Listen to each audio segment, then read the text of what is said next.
Hello, good morning. Good morning, ladies. Good morning, audience. Good morning, everybody.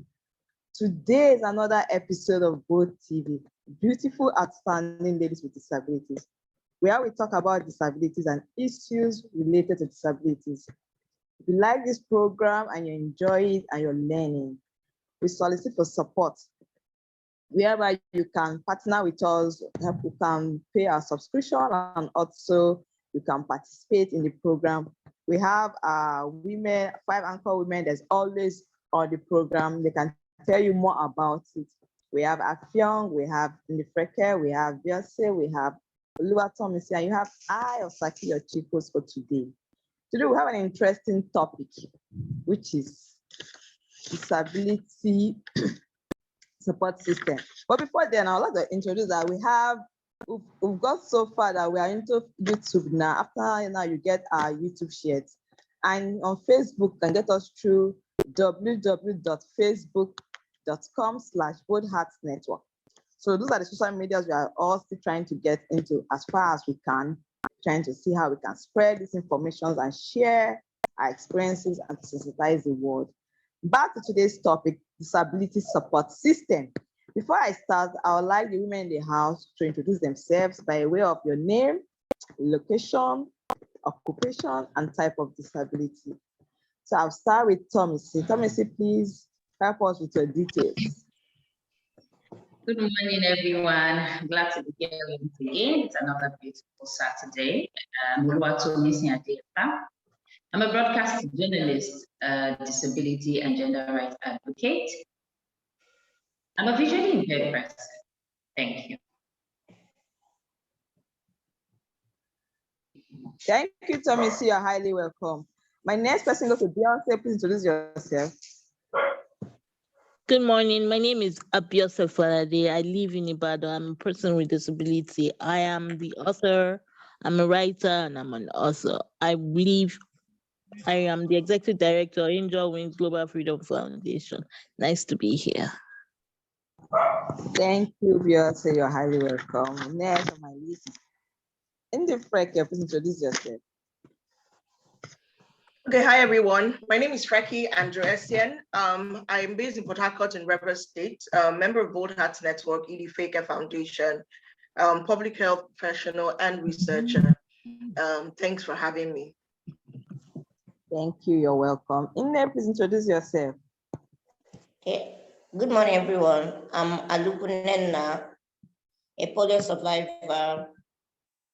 I work in the Federal Ministry of Women Affairs. I stay in Abuja. Currently, so I introduce myself. I'm Osaki Teresa George. I reside in Port Harcourt, polio survivor. I'm a trainer in maths application. I'm a chief host for today. I use crutches. So today's topic is on disability support system. We talk about how persons need help or circumstance that has disability, how you can support this person have a better life, a more inclusive, a more life of fulfillment with the support that will be rendered. So I will go around with my questions to the ladies. Like the first two, might not go around everybody, but this one is just for people that will answer it.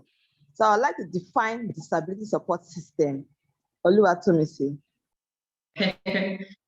Disability support system, just like the word implies, support systems. It means that various mechanisms that are in place to give support, to cushion the effect, to help a person with disability navigate through that impairment.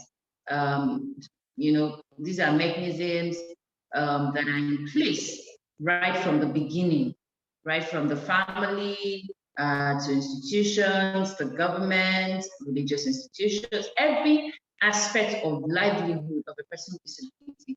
So these are mechanisms that are in place to help those navigation be smooth and adequate.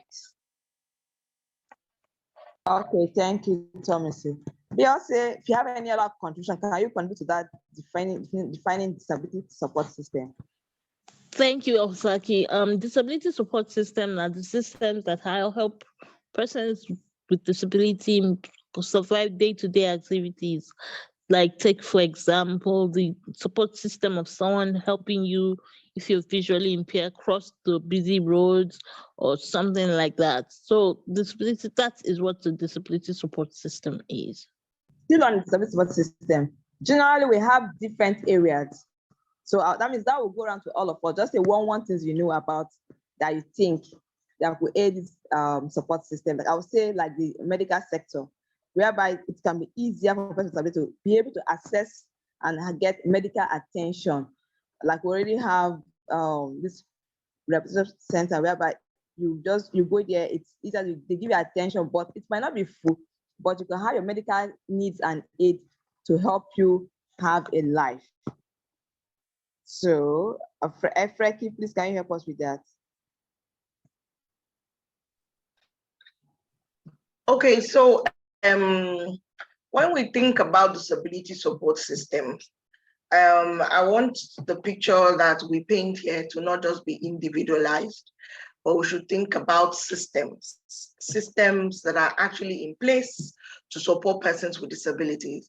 And when you talk about disability support system, that's the crux of disability mainstreaming. You know, when you hear disability mainstreaming, that's the conversation that is had when we talk about disability mainstreaming, where existing structures are inclusive of disability or have organized intentions around providing support for persons with disabilities.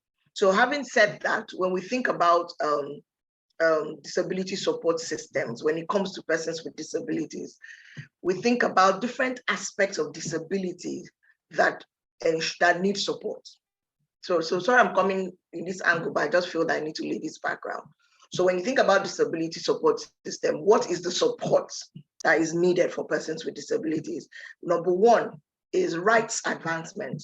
So advancing the rights of persons with disabilities needs a support. So when you think about rights, what are you thinking about?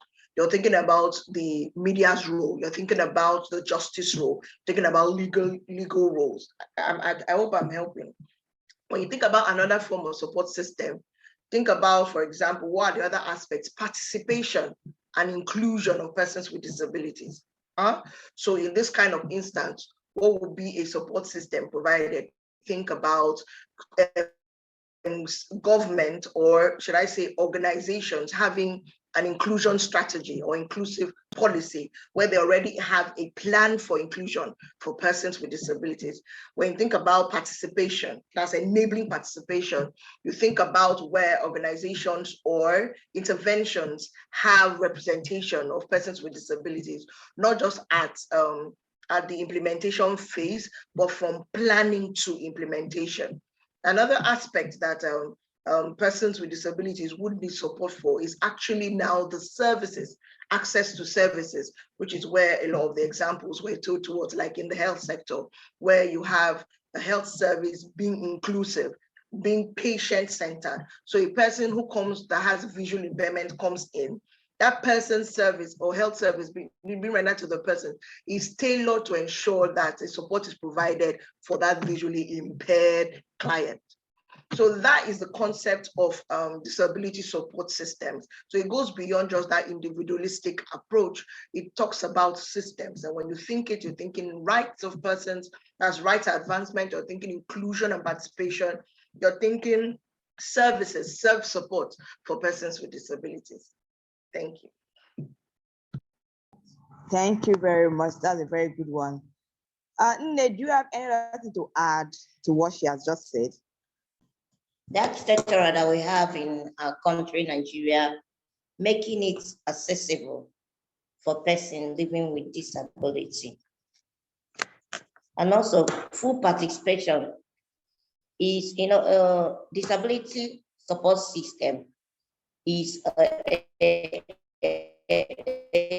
specific support meant for persons to participate. So these are those support systems are, we have journal page, we have human disability rights.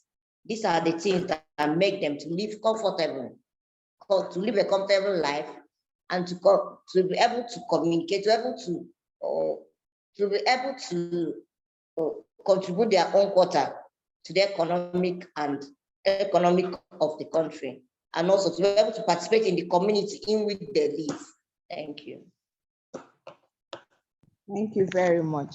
But now that we've established the general forms of the support system, so I'd like us to narrow it or come back into our own country where we can, let's have it like a direct contact, that one-on-one participation on how we can reach these places, or if we don't know, we can learn it from here. So Frecky, that question back to you, that the different support system we have in Nigeria. Please tell us more about it. So basically, when you think about the support systems in Nigeria, they are very limited, especially when they're compared to other countries. I think I'm speaking to the system-based, institutionalized-based support systems, not family support or all that. The responsibility of government towards persons with disabilities in Nigeria is still sketchy, or should I say it's still like an afterthought. And consistently, we can see that persons with disabilities and organizations of persons with disabilities continue to advance for social protection and protection services for PWDs in Nigeria. So let me give an instance.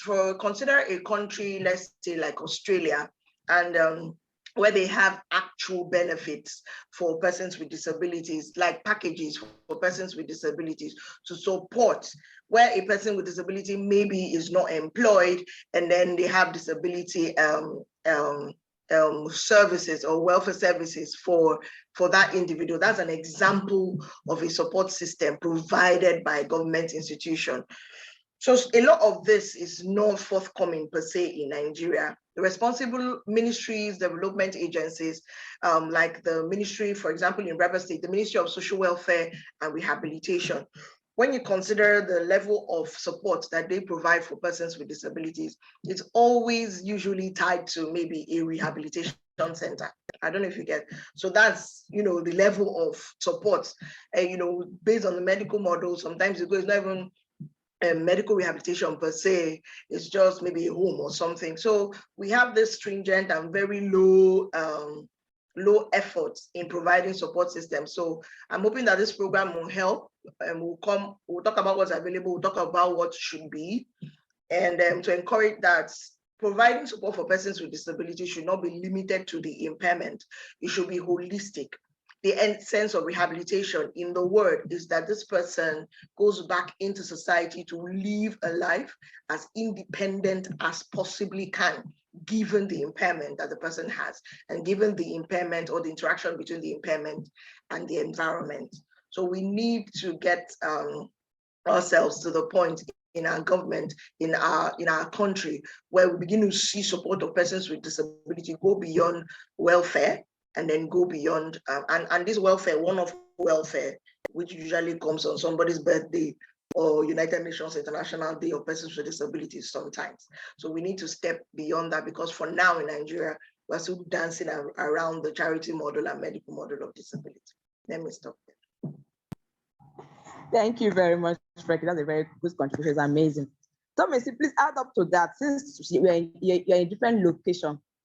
We're talking about Port Harcourt, Rivers State. So tell us anyone that you get around that area, besides the location where you are, Ibadan, Lagos, or thereabouts. Well, unfortunately, all of these places are still in Nigeria. So like Frecky pointed out, we are still dancing around that charity and medical model. And right here in Ogun State, where I currently reside, Abeokuta precise, you will notice that if other states like Lagos and the Federal Capital Territory, Abuja, are stepping up onto the social model, we are here still battling with the charity model, because we have not even gotten to that point of the medical model yet. Because things are what it is. This is a place where culture and tradition is still very much embedded. You find people still live in that communal livelihood, where the family, the traditional rulers, the religious leaders, the opinion leaders, they are the ones who shape perspective, they're the ones who shape opinion right here. So it's still pretty much the same thing. And in some places it's worse, trust me. And the kind of awareness you have in a state like Lagos State when it comes to disability, where you as a visually impaired person can stand on the main road and then you find out that law enforcement agencies, traffic officers, they are there to ask you, oh, where do you want to go? What do you want to do? How can we help? But right here, people are still staring at you like, what's wrong with you? I mean, why are you just standing there? And then, they want to feel arms and all of those things. So the support system is pretty much the same thing. And then you also find sometimes even the family who, is supposed to be the bedrock of providing support for a person with disability to enable them live their life, are not even stepping up to that responsibility. They don't even know what to do. The awareness, the information is not really out there. So all of this put together still puts Nigeria at that point where so much more needs to be done in order to ensure that systems are in place. And systems are not just in place because Nigeria, we have this attitude of putting things in place, but do we follow up to ensure that those things are really working to the maximum capacity that they should work? So when we are putting systems in place, are we ensuring that these systems are realistic? Are they holistic? Are they workable? Are they achievable? Is it something that's okay, looking back 2, 5 years, 10 years from now, we would still say, oh, okay, we are glad we did this. We are glad we made this happen. Because disability is something that should be provided for every time and every day. Because if you do not have it by accident, how about when old age comes and those support systems are not there for persons with disability? Thank you. Okay, thank you very much. So in all of that, you're still saying that Nigeria is still behind. And even though if we have them, there should be workable system, as in continuity, not one of a particular tenure, but something that should be continued, that should just be there. As long as life exists, those systems should be workable. So my next question should go around the practical tip that everybody will contribute one, but please brief your answers so that we can go around, but we have our time is fast going. Practical tips that can be put in place for women and disability to have a good support system. Beyonce, if you're there, please go say any one practical tip that you know that is possible for women and girls to have a good disability support system.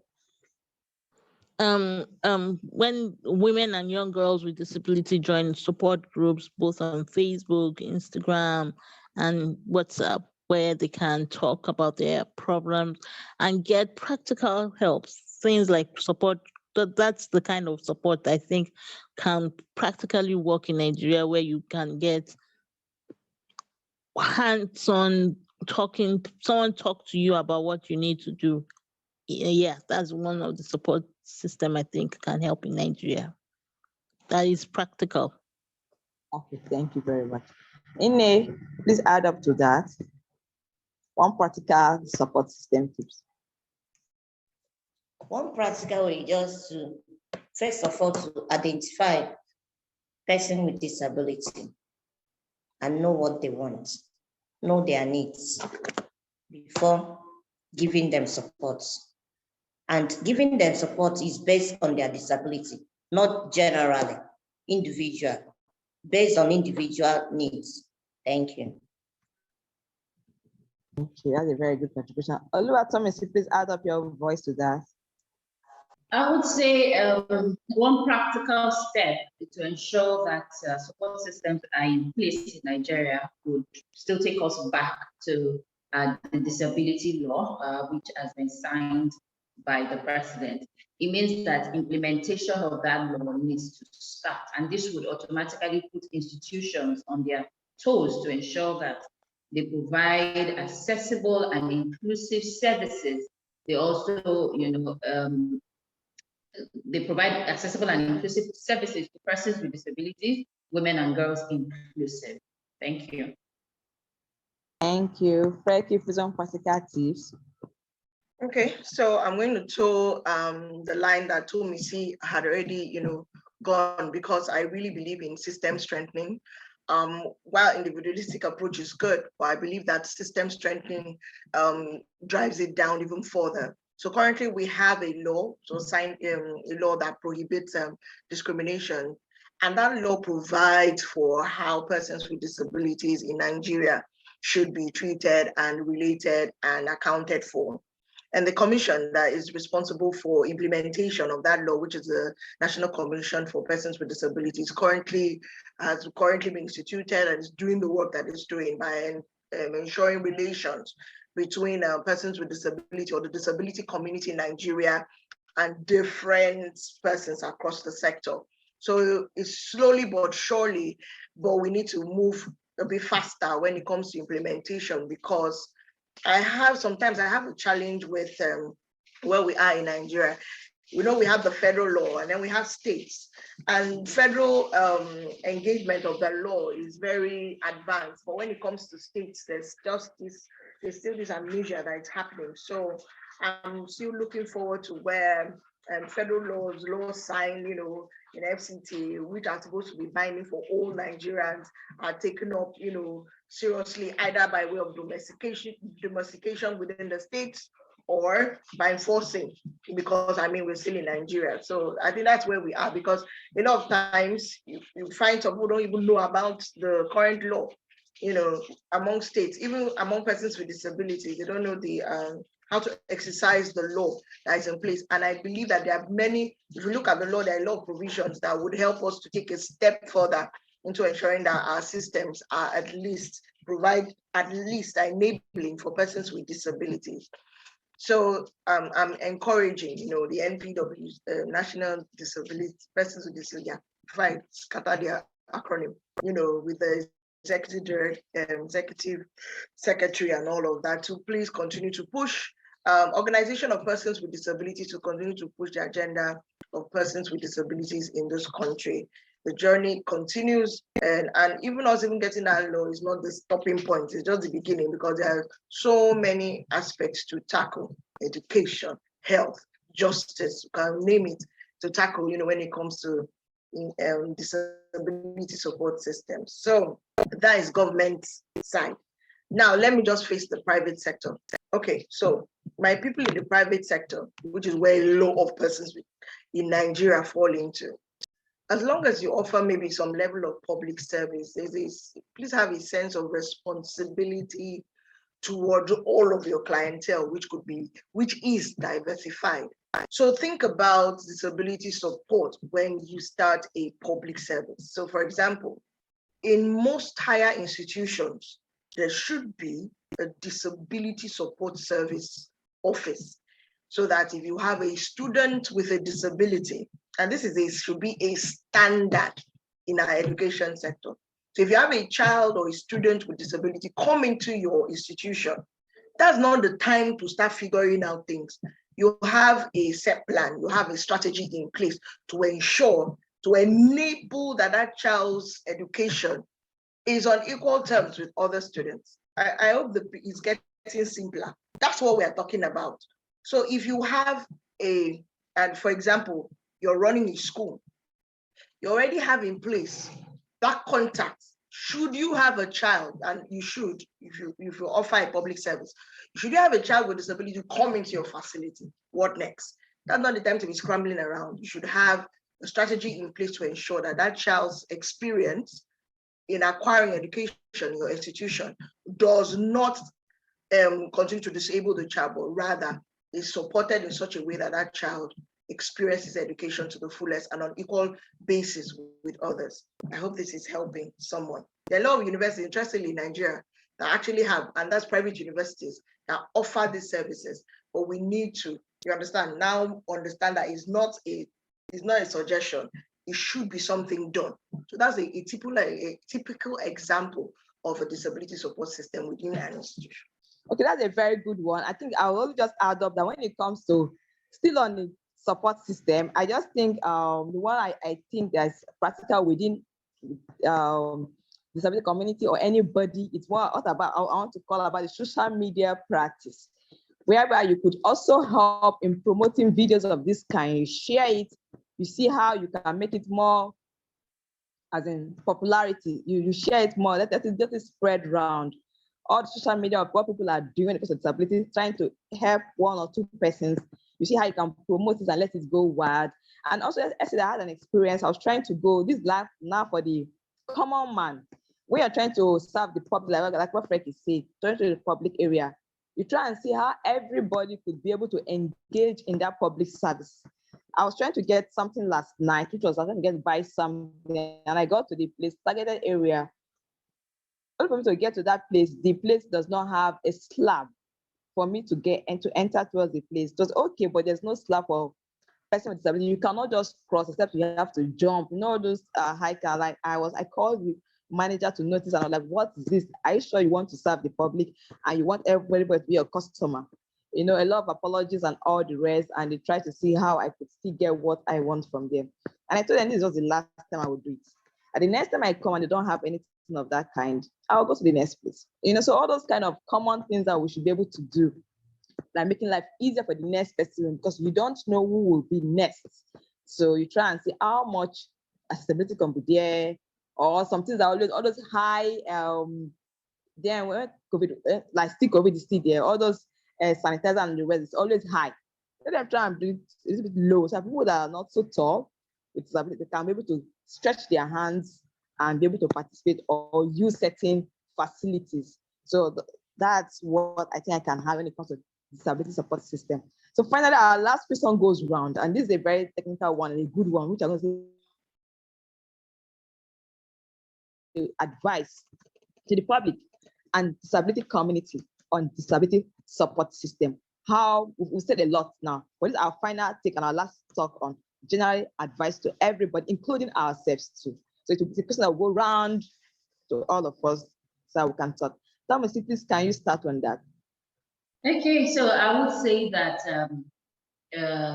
as persons with disabilities, women and girls with disabilities, organization for and for persons with disabilities, I would say that we need to keep talking, we need to keep asking for these things, we need to keep, engaging in conversations like this. I like the fact that you were somewhere yesterday and then you were able to kind of sensitize them on what to do, enlighten them on what to do. So we need, our society is a society that, doesn't have so much information. Even when you look at the mainstream Nigeria, without persons with disability, there is really a problem of information, a problem of people accessing information, people being able to acquire the right knowledge about issues. So we need to just keep talking, engaging in conversations like this. And like you said, videos like ours on GoTV would also suffice, share wide and far, share to people to enlighten them. Organizations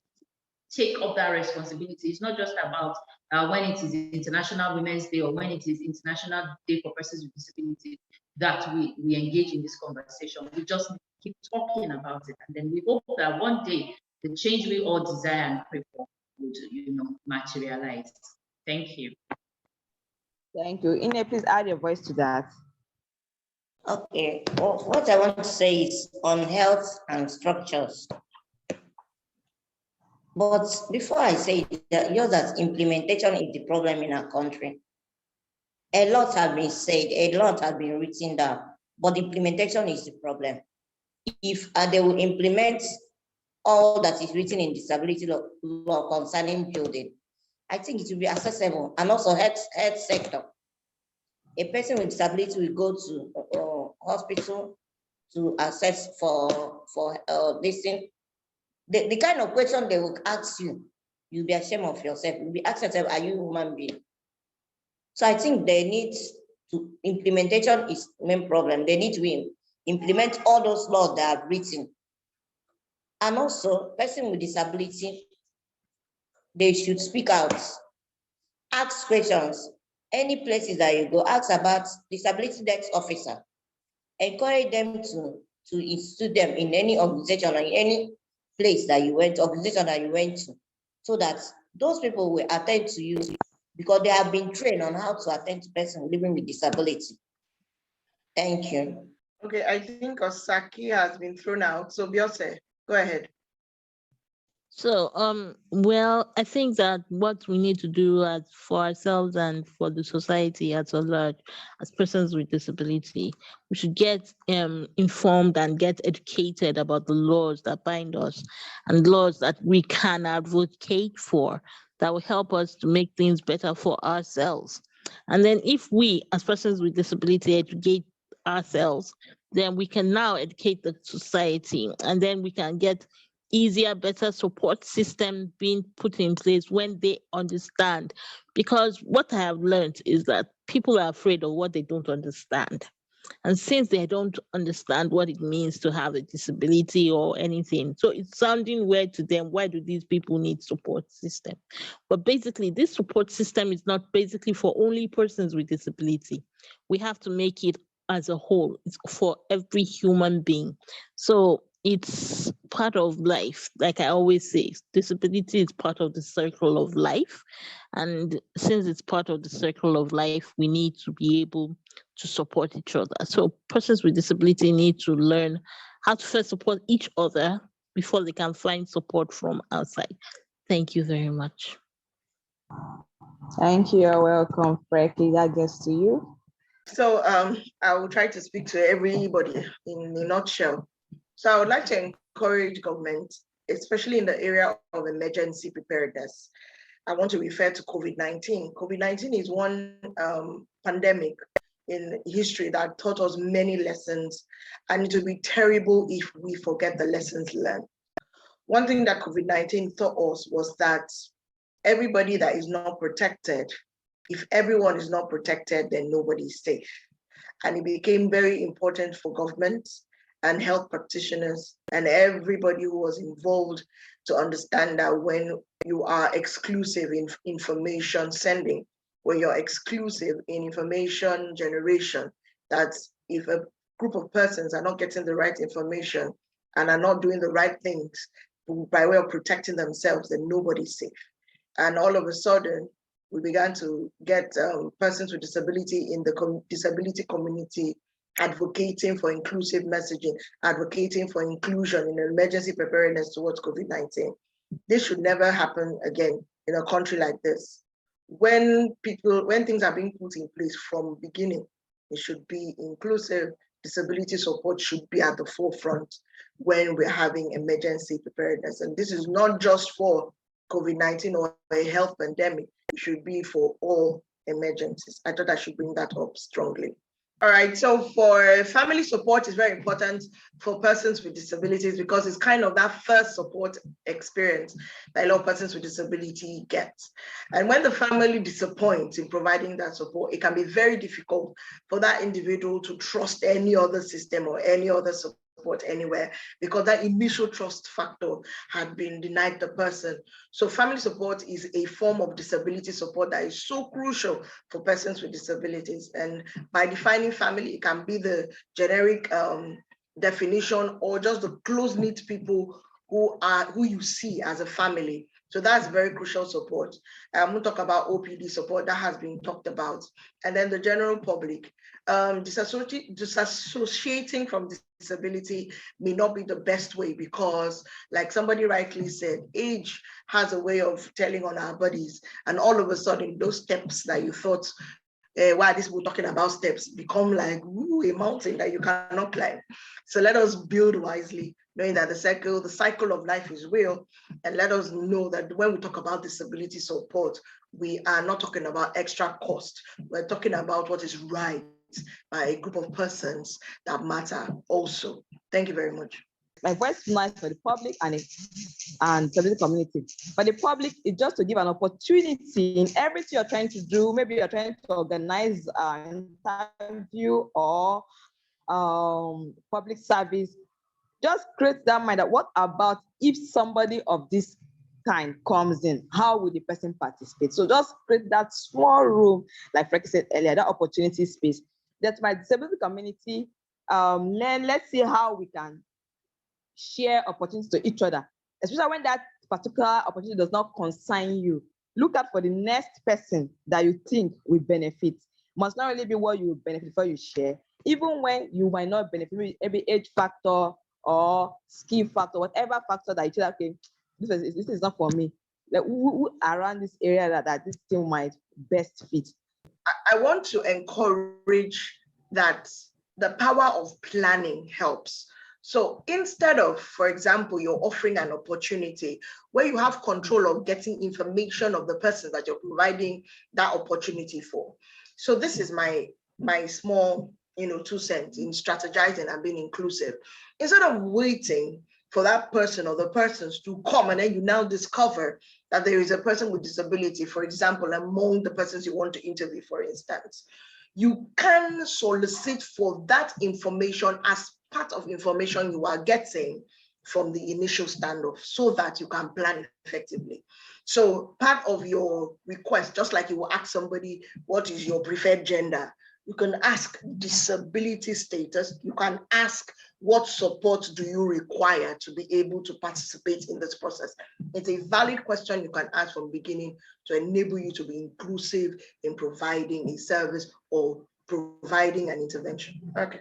Amazing. That's a great answer and a very good contribution. So we've said so much, we've talked so much, people are listening, we are learning, and every day it goes on like this. We're trying to say how we can change the narrative, which I know one day is going to change. Even it's a gradual process, but it's changing. So the more we talk, the more things get better. So thank you, everybody. Thank you, ladies. Same year next week, we'll be here to discuss another topic. And I'm so proud and I'm so happy that we are live or we are on YouTube channel. We're on Facebook. We are growing wild every now and then. So thank you everybody for coming, for attending, for watching. And we are still on Facebook, www.facebook.com/boldheartnetwork. If you want to participate or you want to sponsor an episode or you want to say you can be a partner, call on Frecky, Afyong, Tomisi, Beyonce, and I will be here to help you. Same year, same time next week. Thank you very much and remain blessed.